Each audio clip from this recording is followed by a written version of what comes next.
Hi అండి, అందరూ ఎలా ఉన్నారు? బాగున్నారా? నేను బాగున్నానండి. ఇవాళ మాత్రం చాలా చాలా వెరైటీ రెసిపీస్ అండి, చాలా ఇంట్రెస్టింగ్ రెసిపీస్, చాలా టేస్టీ రెసిపీస్. ఇంకా ఎలా వర్ణించాలో తెలియట్లేదు, అంత అంత అంత అంత మంచి రెసిపీస్. సో ఒకసారి మనం తింటే కడుపు నిండిపోతుందా అంటే మళ్ళీ మళ్ళీ చేసుకోవాలని అనిపించే రెసిపీస్ అనమాట.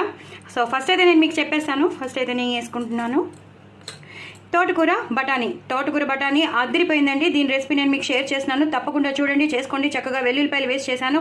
దీంట్లో ఒక మసాలా వేస్తాను, ఆ మసాలా కూడా మీరు తెలుసుకోవాలంటే మాత్రం తప్పకుండా లాంగ్ వీడియో చూడాలి. కాబట్టి తప్పకుండా నా ఛానల్ని మీరు సబ్స్క్రైబ్ చేసుకుంటేనే తెలుస్తుంది కదా. సో తప్పకుండా నా ఛానల్ని సబ్స్క్రైబ్ చేసుకుంటే మీకు దీంట్లో ఈ కూర ఏంటండి, మొత్తం నేను చేసిన రెసిపీస్లో అన్నిట్లోనూ మీకు ఏమేమి తెలుసుకోవాలంటే తప్పకుండా నా ఛానల్ని సబ్స్క్రైబ్ చేసుకోండి.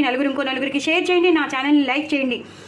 సో చాలా టేస్టీ అయినా తోటకూర బఠానీ అండి, చాలా అంటే చాలా టేస్టీగా ఉంటుంది. దీని రెసిపీ నేను మీకు షేర్ చేస్తున్నాను కాబట్టి తప్పకుండా చూడండి, చేసుకోండి, కామెంట్ బాక్స్లో పెట్టండి. ఇది పిల్లలకు కూడా నచ్చుతుంది. సాధారణంగా పిల్లలు తినరు, ఆకుకూర అంటేనే వదిలేస్తూ ఉంటారు. బట్ ఇలా చేస్తే మాత్రం చాలా చాలా టేస్టీగా ఉంటుంది. కాబట్టి పిల్లలు మళ్ళీ మళ్ళీ అడుగుతారు, పెద్దవాళ్ళు కూడా మళ్ళీ మళ్ళీ అడుగుతారు, మీరు కూడా మళ్ళీ మళ్ళీ చేసుకుంటారు.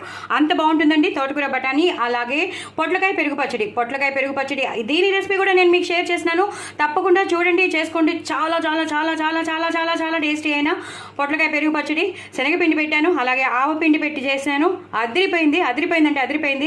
చపాతీలోకి బాగుంటుంది. ఇది కూడా చపాతీలోకి, పుల్కాలోకి, అన్నంలోకి బాగుంటుంది. ఇది కూడా చపాతీలోకి బాగుంటుంది, అన్నంలోకి అయితే సూపర్ ఉంటుంది.